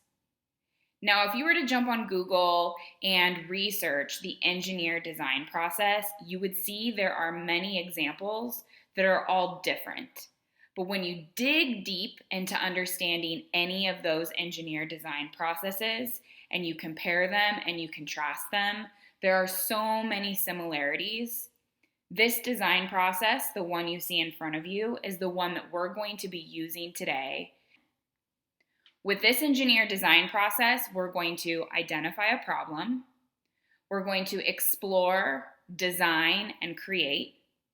After we have created, we're going to try it out, and most importantly, we're going to take our results and find ways to make them even better. The first thing we need to do when we're going through the engineering design process is to identify the problem. So here it is. Using found materials, how can you design an object that flies? We are going to create objects that can fly. No, we are not taking paper and folding it up like the paper airplane you see on your screen. Let's use the pictures we saw at the start of our lesson as inspiration. All 5 of those objects, the butterfly, the kite, the eagle, the airplane, and the helicopter, all 5 of those objects can fly. But they're different shapes, they're made of different materials, so let's challenge ourselves to make something that can fly as well. And we're going to do that using things we just find around the house. We're going to work through that engineering design process together to make something that flies. So we just defined our problem. We know we need to find household items, and we need to create an object that can fly. Our next step in the engineering design process is to explore. During this step, we need to do 2 things. We need to find out what other people have done to solve similar problems. And we need to gather materials from around our home, and we need to start brainstorming and playing with those materials, because eventually we'll be designing and creating an object that can fly. So as we explore, as we research, we need to learn from other people. More brains is always better than one. And we want to learn from the successes and failures of other people. So I suggest you get on Google, you get on YouTube, and you look for people who have tried to solve similar problems. People who are also using objects from around their home and turning those objects into something that can fly. Remember, we don't just want to simply make a paper airplane. Challenge yourself. As you encounter people who are solving similar problems to ours, make note of what was successful for others and what didn't work for them. That way we don't make or repeat the same mistakes. During this step in the engineering process, it's really important that we think about what we know about things that can fly. So that's why I have the 5 pictures that we saw at the beginning of our lesson on our television screen. We have a group of butterflies, an eagle, a kite, an airplane, and a helicopter. Think to yourself about what might make those objects fly and how you could create something similar. This is where the fun begins, the design. You're about to see 2 different designs from 2 different people. To begin designing your own object that can fly, feel free to borrow some of their ideas and make them your own.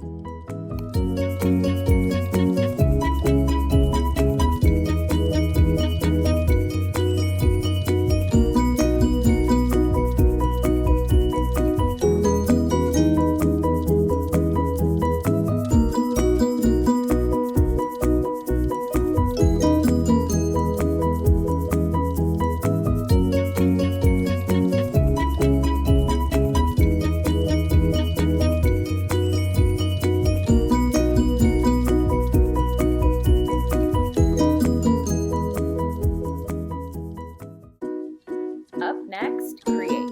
Let's get to building an object that can fly. Use your plan to guide the creation process. You might notice some changes or revisions are being made. Don't worry, that's part of the process. Feel free to do the same.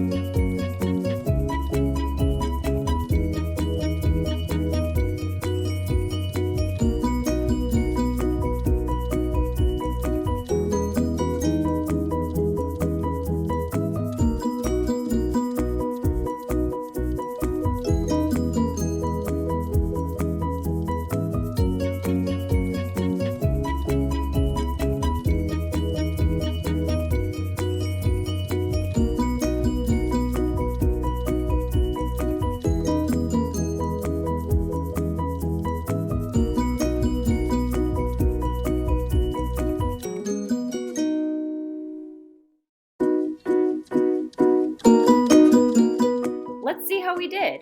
While we test our ideas, we want to make observations. The goal is that we learn from what did and did not work.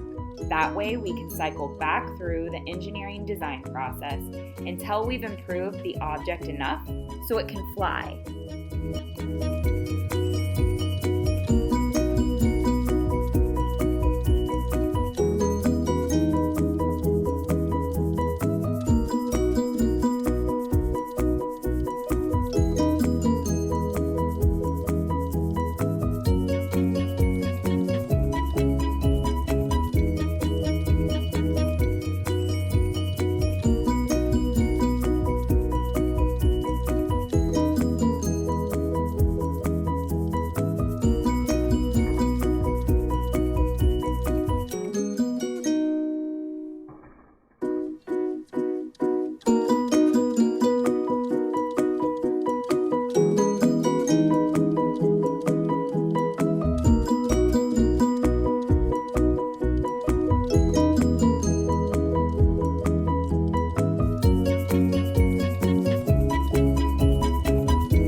Safe to say that I need to circle back through the engineering design process to make some improvements on that object that I designed and created with the hopes that it would fly, literally fly.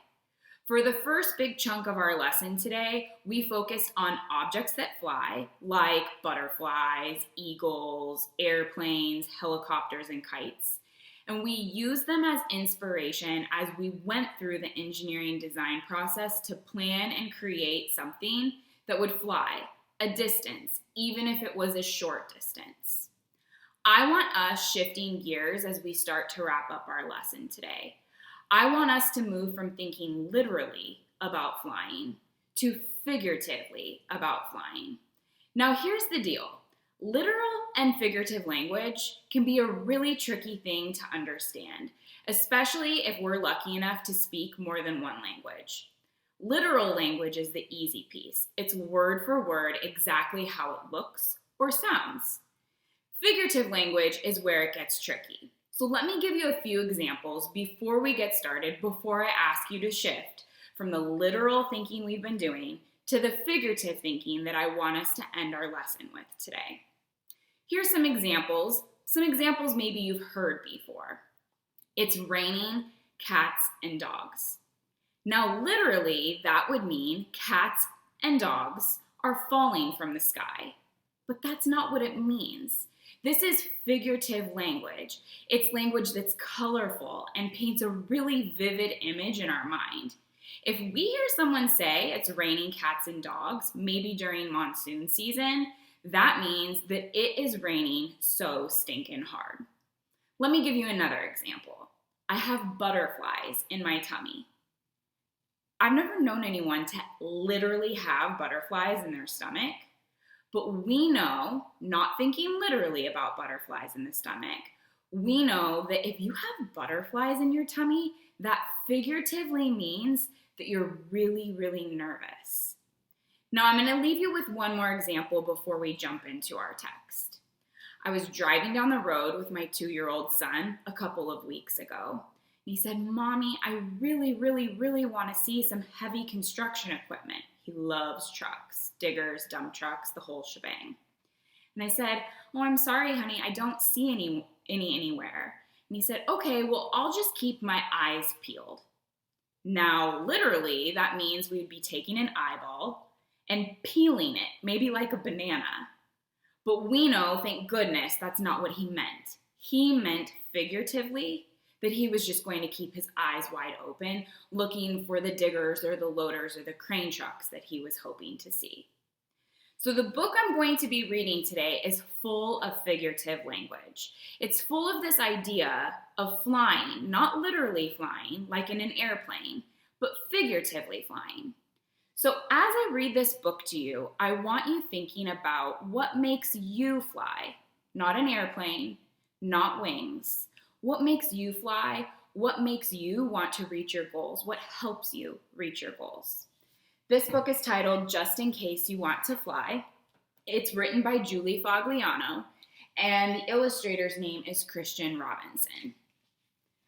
I got our purpose for reading inside the book jacket. It says here, what else do you need if you want to fly?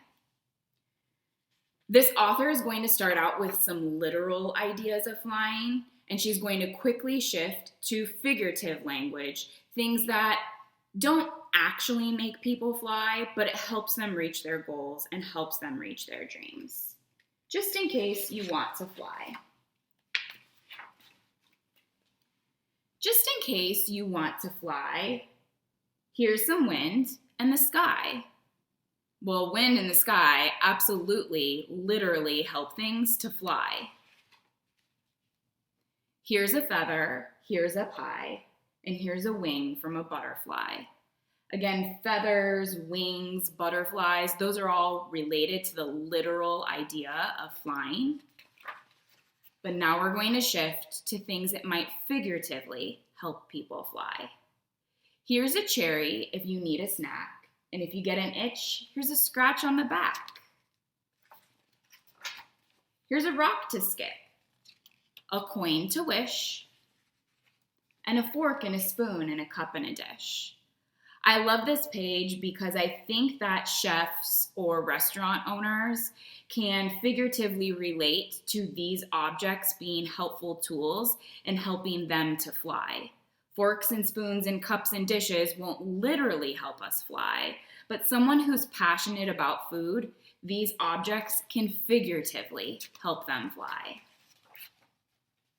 And just in case you want to sing, here's a la la la la la and a ding ding ding. And I do want to talk about this page a little closer as well. There is our character for this page walking into a small bookstore, and we see books lining the shelves there. And books are absolutely, figuratively something that can help us fly. They help us travel to places that maybe we don't have the opportunity to travel to otherwise. They give us windows to see something different. Here's a joke if you want to laugh. Bye, son.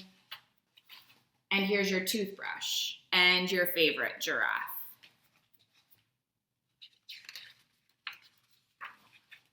Here's a blanket and here's a dream and some kisses on your head. Here's a pillow and here's a song for when you go to bed. And just in case you want to cry, here's a tissue and here's a sigh. Here's an umbrella in case it rains. And some honey for your tea. And here's a map with an X on the spot to find your way home to me. So during our time together today, we talked about what engineers are and what engineers do. We reviewed the engineering design process. We worked our way through it to take household objects and hopefully through that process, design and create something that can literally fly. But as I leave you today, I want you thinking about things that make your heart fly, make your mind fly. What is it that's going to help you get from one place to another place as far as your dreams and goals go?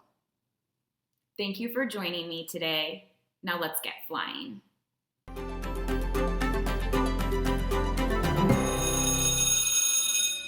Hi, Hi, my name is Rhianna Berardi. I teach science at Osborn Middle School. I teach 8th grade, and this is 7th and 8th grade study hall science. So today we're going to be talking about germs. You might be a little sick of learning about germs, but it's just super important, especially right now during a pandemic, to be really knowledgeable about how they spread and how you can keep yourself, your loved ones, like your family and friends, and yourself healthy. Especially as we're getting ready to go back to school. So you don't actually need anything for this lesson except for just hang out and sit and watch. But if you want, you might want to get a piece of paper and a pencil to write some things down. And if you want to participate in the demonstration I'm going to do in a little bit, you might just want about a quarter cup of either powdered sugar or flour. So first, before I get to my demonstration, I want us to think for a minute because you already know a lot about germs. You've been learning about germs since you were just a little kid. What are the things that you already know? I want you to think about that and take about a minute to think or write it on a piece of paper. What are the things you already know about germs? How they spread, what they are. So, give me about 60 seconds.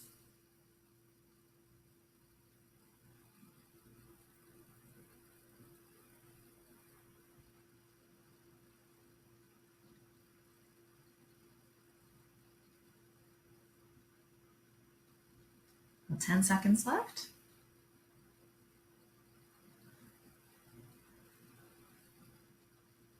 Okay, so what do we already know about germs? We know that they're tiny. We can't see them except with a microscope. We know that some of them can make us sick. We know that they can be spread in different ways. And now I actually want us to focus on that. So what are some of the ways that they spread?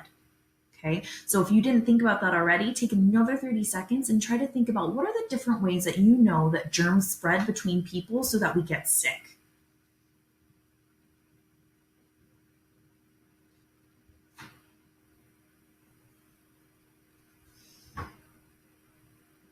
Okay, so you probably thought when you're sick and you sneeze or cough without covering your mouth that you're spreading those germs everywhere, and that's very true. You can also spread germs though, even if you cover your mouth when you are coughing or sneezing. And we're going to take a look at that right now. But why is it so important to cough or sneeze into your elbow rather than into your hand? Okay, so here I have some powdered sugar. Okay, this powdered sugar is going to represent our germs. Germs like viruses like COVID or the flu, or germs could be bacteria, like the bacteria that could get in your eye or into a cut on your skin and cause an infection. So germs is just a general term for that, and this kind of represents all of it. Okay, so I am going to pretend that I am sneezing into my hand. I'm getting germs on it.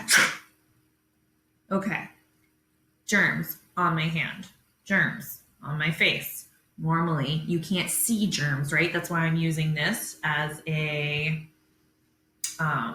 demonstration, because we can actually see this. Okay, so now I have a couple of things here that I see young people sharing with each other at school on a regular basis. You're just with your friends, and these are things I see being passed back and forth and being used. So let's see how germs can be spread through the things that we touch and the things that we share. So here we have some nice mascara. So I've just sneezed. I still have germs all over my face. Okay, I have germs all over my hands. And here, my friend let me use her mascara. Germs all over the mascara. So when she goes to touch that later and she like wipes her eye or something, or she just gets her hand near her mouth, she's getting germs into places that could potentially get her sick because I put my germs onto her stuff. Okay? Not to mention the fact that her germs from her eye are on this, and that's going to get in my eye. Gross. Okay? Do not share mascara. Another thing that I see kids using all the time is, or sharing, girls usually sharing, is like their makeup brushes, their makeup equipment. And look, you can see I touched this for a second and it's covered in the powder, which again represents our germs. Then if I'm putting this on my face, all those germs that were on my face are now on here. And then she's going to put that on her face. Not a good situation. Easy to get sick that way. Okay. Another thing I see, and I just put a little bit more germs on my hand, because if you're sick, you sneeze a lot. You don't just sneeze once during the day. You keep getting more of those germs onto your hands, right? So here I have a brush. I grab the brush, and again, you're spreading germs that way. You're getting them in your hair. You touch your hair later, then you touch your face. Okay, these are all things that are not good to share. Now, finally, one that I see a lot that really just kind of grosses me out, chips.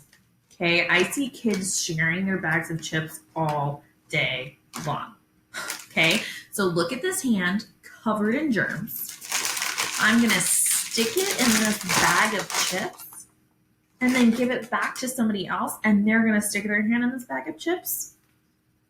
Not good, especially when there's a pandemic going on. Okay, that's going to be a huge no-no.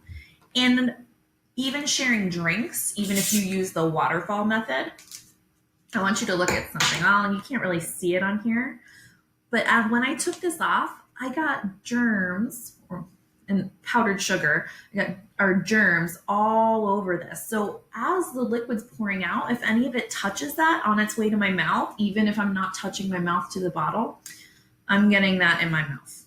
Okay, also not a good idea.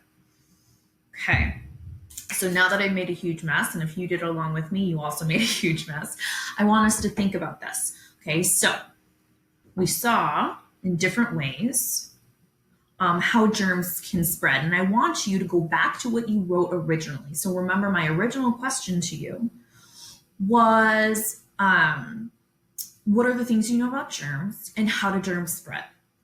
Now that we've done this, I want you to go back and add, got some germs on my nose here. I want you to go back and add to your list. Okay, and you're going to add one additional way that germs can spread. Okay, so maybe you had 3 things on your list, 3 ways that germs can spread. I want you to add one more specific example now that we've done this.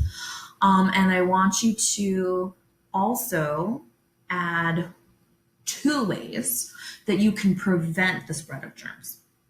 Okay, 2 specific things that you as an individual can do and will do to prevent the spread of germs. Okay, once you're around people more again, like at school. So go ahead and take 1 minute to write down one more way that you learned that germs can spread that maybe you didn't think of before, and 2 ways that you personally are going to prevent those germs from spreading. It's 60 seconds.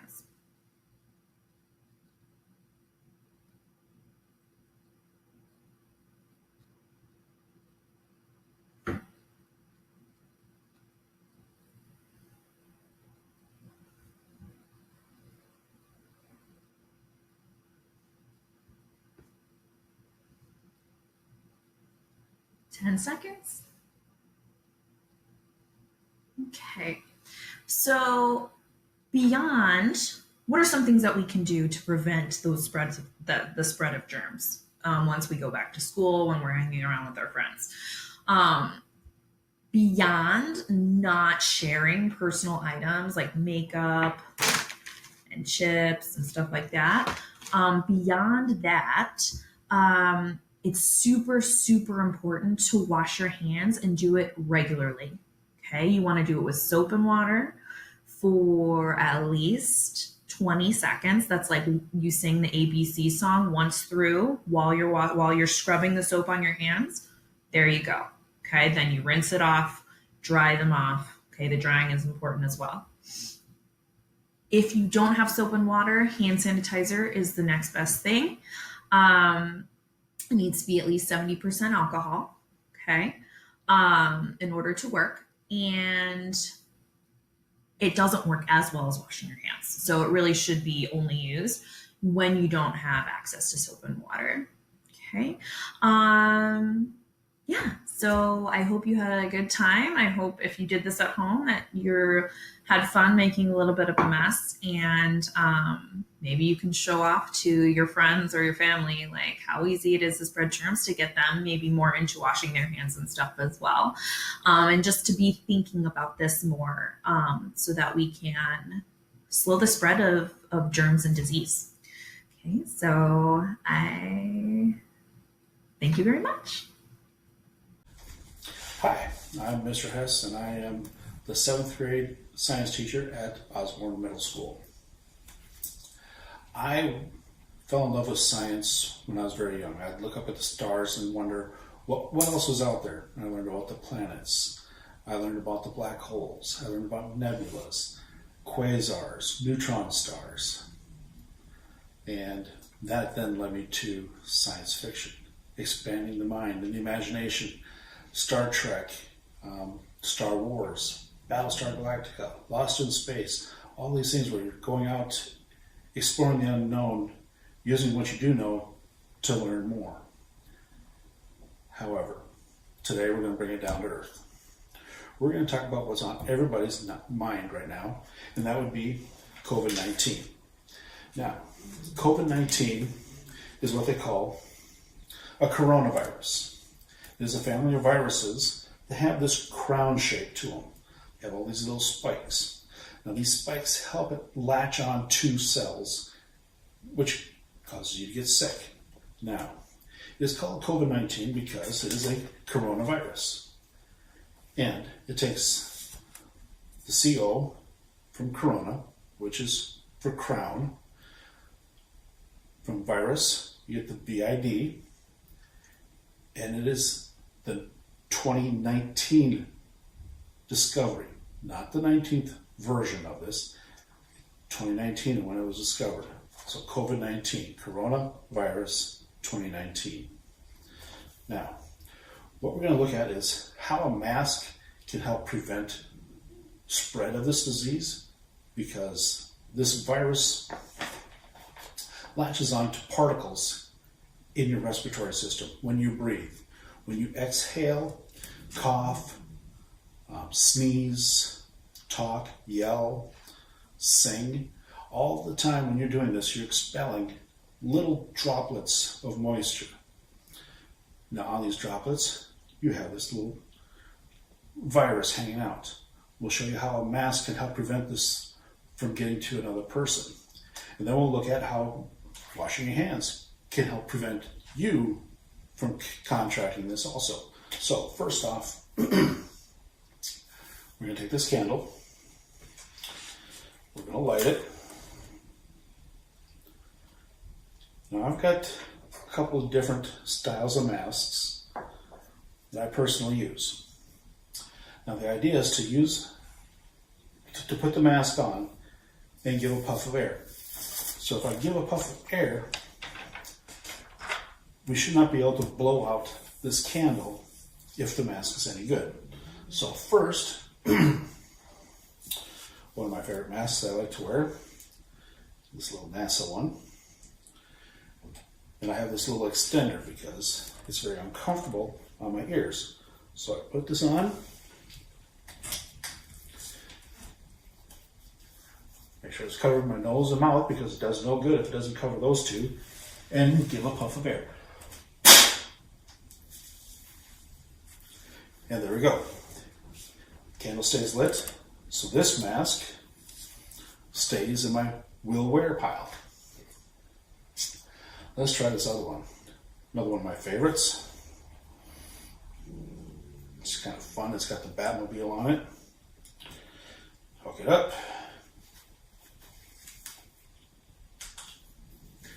Make sure the nose and mouth are covered. And give a puff of air.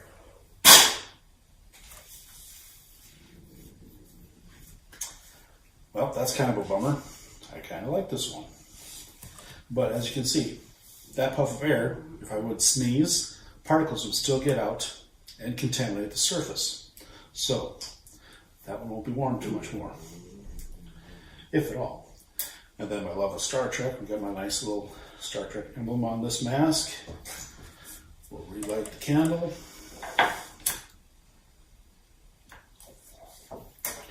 I particularly like this one, not just because of Star Trek, but because I can tie it behind my head. I don't need that extender. It's very quick and easy to take off and on. There we go. Make sure the mouth is covered, and pretty good. So this mask I get to keep. Then lastly, if we were in a classroom, I'd let you handle them all so you could feel the difference between them. But this one you can feel right away. It's a lot thicker. There's like 3 layers here.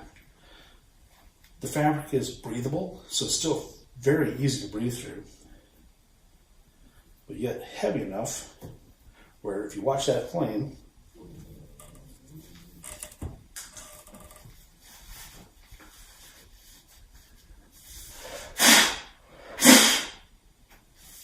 I can still breathe. It's my voice is a little muffled, but it's still, I can't blow that candle out. So that's something to look for when you're getting a mask, because as you know, the mayor has come down and said that if you're out in public and you can't social distance, you need to have a mask on. So look for a nice thick one. All right. That's how you can prevent spreading the disease. Wear your mask. Another way to prevent it is, let's say for example that you were down at the local Fry's or maybe even Safeway, and someone in there is not wearing a mask, and they happen to sneeze. Now when you sneeze, you got all these little droplets coming out, and I just threw pepper all over my counter to demonstrate particles coming out of my mouth and flying all over the place. For this demonstration, you need a bowl. Of course, you're going to need your soap, some ground black pepper, and some water. Now, this bowl is going to be the surface. So we got the water. Let's just say it's the bag of Takis that you're going to pick up that someone had sneezed on. There's all the sneeze particles there. And you reach for it and you grab your Takis. Now look at that. You've got this germ-infested finger that you go and you grab your Monster drink. You touch the counter as you're walking out to pay. And you're spreading this germ all over the place. The CDC says that if you use soap and water and wash for 20 seconds, that helps prevent the spread of the disease. What happens is the soap breaks down the oils of the virus so it can't attach. So by putting a little bit of soap on, notice how all the germs leave my finger. So, how do you wash your hands? The proper way. 20 seconds. This is how you do it. Now you can either sing happy birthday or, being a Star Trek nerd like I am, a Trekkie, space. The final frontier. These are the voyages of the Starship Enterprise. Its continuing mission to seek out new life in new civilizations, to boldly go where no one has gone before. 20 seconds. You want to make sure you get your nails in between your fingers, the palms, the backs. That's the way you can stay safe. Wear your mask, wash your hands, 6 feet apart. Stay safe, and we'll see you next time.